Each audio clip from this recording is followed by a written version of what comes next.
Hello दोस्तों, राधे राधे। मेरे YouTube family सभी लोग अच्छे होंगे, हम भी अच्छे हैं। देखिए सुबह के 6 बज रहे हैं और मैंने भिंडी की सब्जी बनाई हुई है।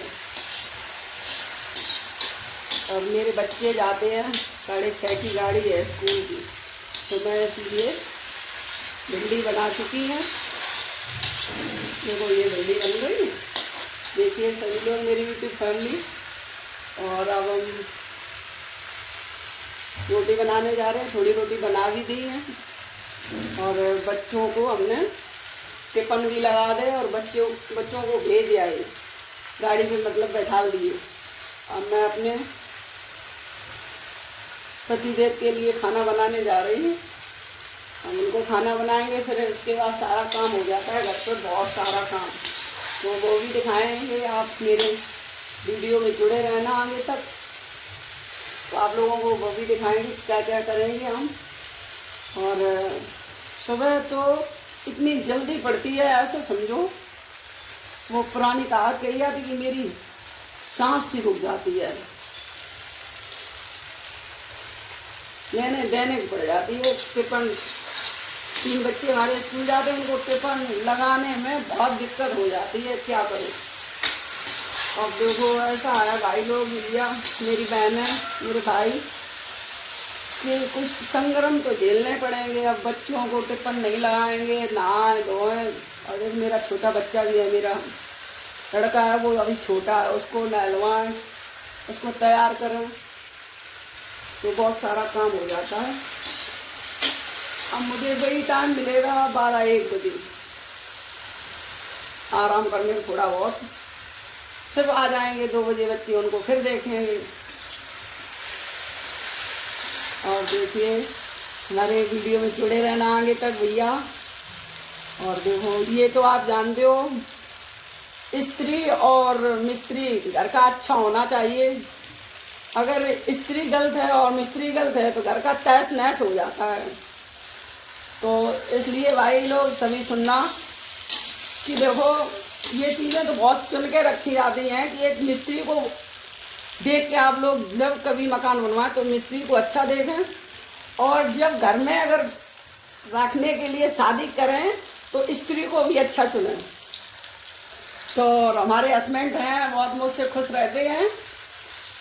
हम ही लड़ जाते हैं पर मेरे हस्बैंड बहुत मुझसे खुश रहती हैं। और मेरे मोहल्ले की लेडी जो करेगा तो वो तो अपने पति से लड़ती रहती है।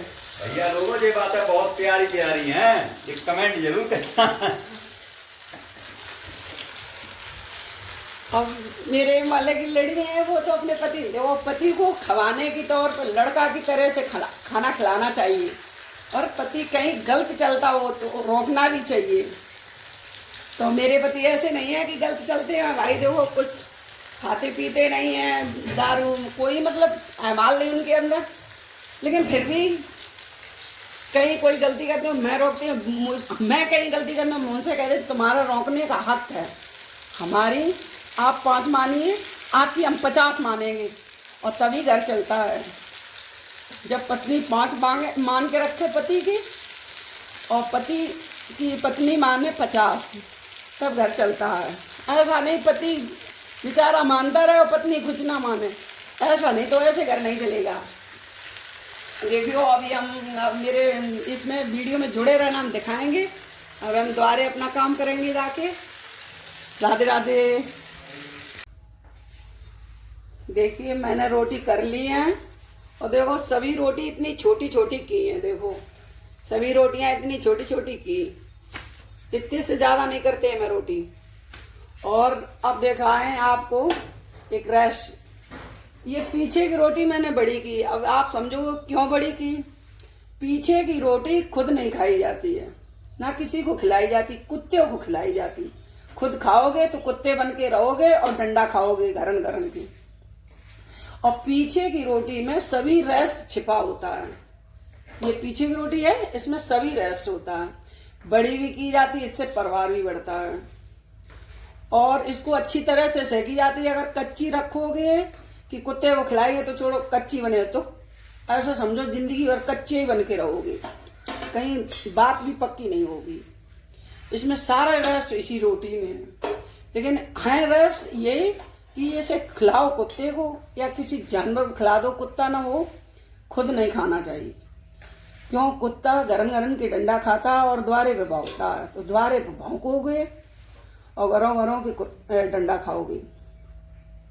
और शेर बनना है तो सभी रोटी ये हैं सब वे खाना चाहिए। और आगे की रोटी में ये होता है रस कि आगे की रोटी खाओगे तो शेर बन के रहोगे। और शेर दौड़ता है जंगल में, बाहर निकल के दौड़ता है, और कुत्ते भौंकते हैं द्वारे पर। तो इस रोटियों में भी रस होता है। करने वाले को दिमाग होना चाहिए और खाने वाले को भी दिमाग होना चाहिए। ये नहीं कर ली, खाने वाले नागे खा ली, करने वाले नागे खा ली, आगे की रोटी खा ली, और बेचारे जौन कमा के लाया उसने पीछे की रोटी खा ली। ये नहीं होना चाहिए। देखो सभी रस इसी रोटी में। देखो आप लोगों को दिखाते हैं, ये बड़ी रोटी है, इसको खुद नहीं खाएंगे हम, ना मेरे घर पे कोई खाएगा, ये कुत्ते को खिलाएंगे सभी लोग। समझो इसमें रस था, मैंने इसलिए बता दिया। सुनो मेरी यूट्यूब फैमिली, मैं एक बात कहना चाहते हैं, आप लोग सुनोगे या नहीं मुझे कमेंट करना, शेयर करना, लाइक करना, सब्सक्राइब करना। कि कीच से बचने के लिए जूते पहने जाते हैं, और नीच से बचने के लिए क्या किया जाए? नीच से बचने के लिए और कीच से बचने के लिए आपको हम बताएं इसकी रास्ता। कि कीच में बचने के लिए जूते पहन लेना चाहिए। कीच कहता है मुझे डरा गई, समझ लो कि हम डरा गए, जूते पहन लो, निकल जाओ। और नीच से बचने के लिए अगल रास्ता अपनी बना लेना चाहिए और निकल जाना चाहिए, तो नीच से बच जाओगे। नीच भी कहेगा ये मुझे डरा गया, बेशक समझ लेना कि हाँ डरा गया, या डरा गए या नहीं डराए, कुछ भी समझे, लेकिन उससे रास्ता अगल बना लेना चाहिए। इसी में अच्छा है। लेकिन वो अपने को बहुत बड़ा समझेगा कि मैं बहुत बड़े हैं, देखो। लेकिन नीच और कीच बराबर होता है। नीच में मालूम वही बदबू और गंदगी होती है, और वही कीच में बदबू और गंदगी होती है। ये तो भाई लोग मान लो मेरी बात को। सुनना अच्छी लगे तो शेयर, कमेंट, लाइक, सब्सक्राइब ज़रूर करना, और मुझे बताना कि मेरी बहन ने कैसी बात कही। मेरी बहन है और मेरे भाई जो भी सुने तो इस वीडियो को ज़रूर लाइक सब्सक्राइब करना। कि रास्ता ऐसे बना लेना चाहिए। कुल बातें ऐसी होती हैं कि रास्ता कैसे बनाएं, तो हमारी समझ में तो यही आता है कि कीच में जब निकलो तो जूते पहन लेना चाहिए, और नीच से अगर बचो तो कई रास्ता ढूंढ लो, रोड पर निकल जाओ, कहीं पल्ले निकल जाओ, पर नीच से दूर हटाना चाहिए, दूर रहना चाहिए। उसी में इज्जत, अच्छाई और सभी रस उसी में है कि अच्छे से निकल जाना चाहिए, लेकिन नीच से बच जाना चाहिए।